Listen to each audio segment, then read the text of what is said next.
I'm in Millington, Tennessee today, and I'm at the site of the smokestacks of Millington. That's what we used to call them locally. What's the significance of this place? Well, back in the 40s, this was the location of a huge munitions factory that made munitions for the British and US forces during World War II. It was huge. This factory spanned over 6,000 acres in the area behind me. And at one point, at the height of its popularity in manufacturing, it employed 8,000 workers. Now, of course, the war concluded in 1945. So in 1946, they didn't know what to do with this place. So they basically dismantled the entire factory. Most of it was made out of wood, so it was fairly easy to dismantle. But there are a few remnants. There are a few remnants of the Chickasaw Ordnance Works, which is what it was called back in the day. A lot of locals, we just called it the powder plant or the smokestacks. But as you can see, there are two huge smokestacks behind me. That's what we're going to be checking out today, taking a closer look at. The tale that I wanted to mention today, and Mike is familiar with this tale too, that's why I wanted to bring him along on this adventure. Growing up in the Fraser area, my parents used to tell me about the pig man of Shelby Forest. Well-known urban legend. Right. North Midland. That's right. There aren't too many people around today who are familiar with this legend, but Mike is all too familiar with it, and so am I, having been from this area. So the story goes, there are a lot of different versions of this story, as you can imagine, just like with most urban legends, is that this place, the factory, employed a lot of people, as stated before. It was a very dangerous place to work because, again, you're working around explosives and munitions. The story goes that one of the workers had an accident one day.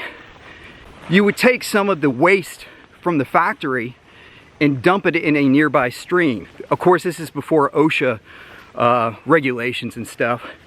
Well, apparently this worker dumped some waste into a local stream, and he went to light a cigarette after he did this task. Bad idea, as you can imagine. And he was in a horrible accident, and he caught on fire. He was rushed to a local hospital. He did survive, although he was badly disfigured by this accident. Now, back in the 40s, people weren't as open-minded as they are now, and so people ridiculed him. He was ostracized from the community. He didn't know what to do. So he just kept working at the smokestacks here. He kept working at the factory here. And when the factory closed in 1946, he didn't know where to go. So he actually went to a neighboring state park called Shelby Forest State Park. The urban legend goes, if you parked out there in Shelby Forest, Lover's Lane, you better watch out for the pig man of Shelby Forest, because he might come and get you. So that's just one version of the tale. There are other versions that state that the wild man or the pig man of Shelby Forest actually resided in Arkansas. You have others that state that he's in Fraser, but who knows, there might be some truth to the story.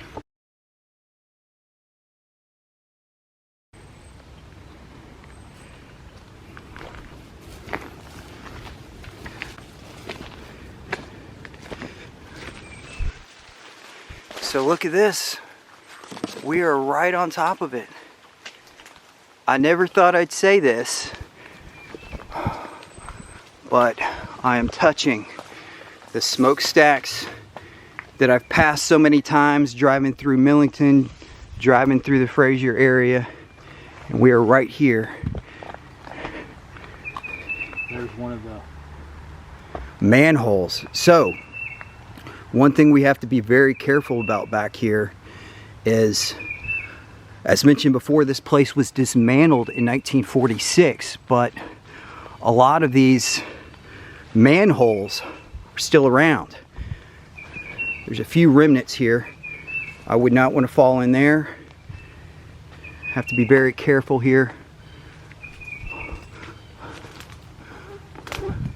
Oh, you can see here there's a lot of kind of concrete remnants of the place.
There's some other groups I've seen on YouTube that have been out here, and there's some legends surrounding this area. We've already discussed the Pigman of this area, but also some other groups have come out here and caught some EVPs.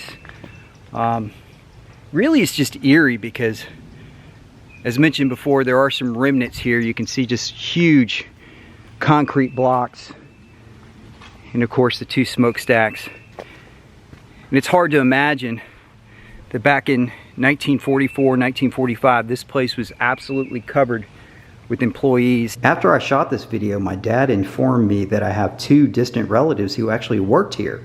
One is my great-great uncle, Elphus Martin, not Elvis, but Elphus, E-L-P-H-U-S Martin, and his wife, Josie Burke Martin. So I just wanted to mention that and keep their memory alive. 8,000, as I mentioned before. Now there is one legend I do want to discuss. Well, it's not a legend, it's fact. In 1944, April 8th, 1944, a B-24 bomber flew out of Millington, Tennessee. That is a naval base that is still there today. It took off from Millington Airport and crashed in a field due to mechanical errors just west of here. 10 people were on board. One person was able to parachute to safety, but unfortunately 9 other people perished in that accident. Now, fortunately, that B-24 missed the powder plant here. But can you imagine if that B-24 crashed into the actual munitions factory? That would have been a big problem. The rules here were so strict, and this place was so explosive and flammable, that you couldn't bring lighters, you couldn't bring cigarettes.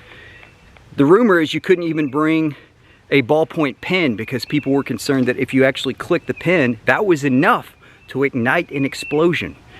I don't know if that's true or not, but pretty scary.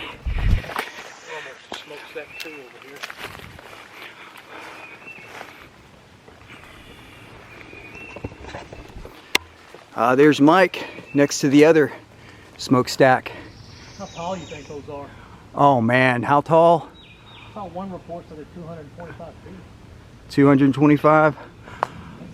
Can't even see the top of it to the trees.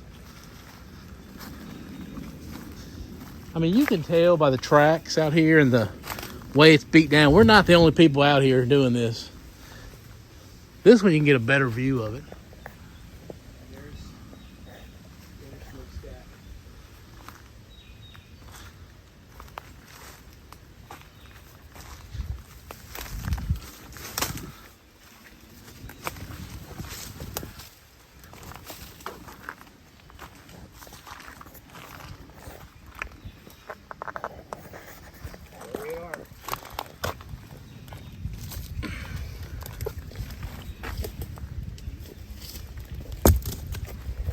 See there.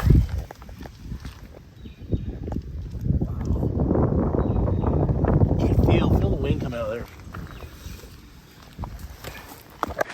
Oh, look at these huge manholes filled with what? There's little fish in there. Yep. Yep, I saw, well, I didn't see that one. I saw these. Here.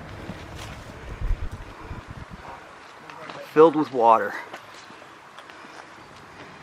Oh man.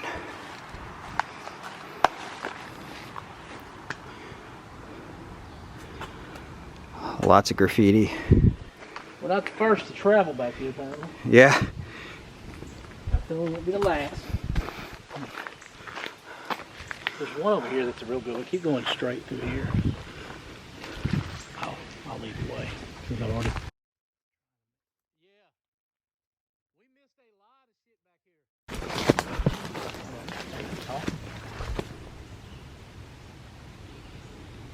I guess not. I heard people over there talking about that. Oh, look at this building. Oh, wow. This obviously was a major support structure for this whole thing. Yeah. You can see how the rebar was there. When you put that kind of stuff in there, you know, it definitely got very hot. Wow. One more hole for you to get a look in over there. I kind of got creeped out when I was looking at it. Thought I heard stuff in it. Probably some natural wildlife. Obviously somebody stuck this stick in there down a hole. Oh wow, look at that. I'm gonna get my thought. You got that little flashlight? Yeah. My phone. All right, there's the old buildings. And you can see, if you look just hard enough through the trees, you can see the top of the smokestacks and some of the remnants of the old Chickasaw Ordnance Works here, still standing today. I would not recommend coming back here. Besides the fact that we're getting eaten alive by mosquitoes, there are a lot of manholes, as you can see behind me, filled with water, and they're all over the place. And especially if you were out here at night, wouldn't be a good thing. So make sure you wear long pants. Yes, long pants, for sure. Shoes. Good shoes. This looks like a throne from Conan the Barbarian here, perhaps.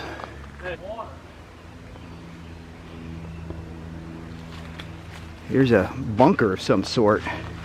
It's probably the biggest building I've seen so far. Oh no, there's several big ones over here. Mike found way more stuff back there than I did. He's feeling a little bit more adventurous than I am today. Get in there and dig around. See what's out there. Yeah. No pig man though. No pig man. We did not see a pig man. We didn't hunt for ghosts or anything. We just took a little history lesson. Although I will say, I don't know if I'm necessarily a full believer in the paranormal, but if you happen to look at this video and you see anything out of the corner of the screen or anything unusual, please let me know down in the comments, because obviously we're not going to catch every little thing. So that was a fun adventure. You can see the top of one of the smokestacks beside me, and might be a little easier in the fall though, don't you think? I think like early fall, late September, early October would be a little easier once some of this brush has died off. Yeah.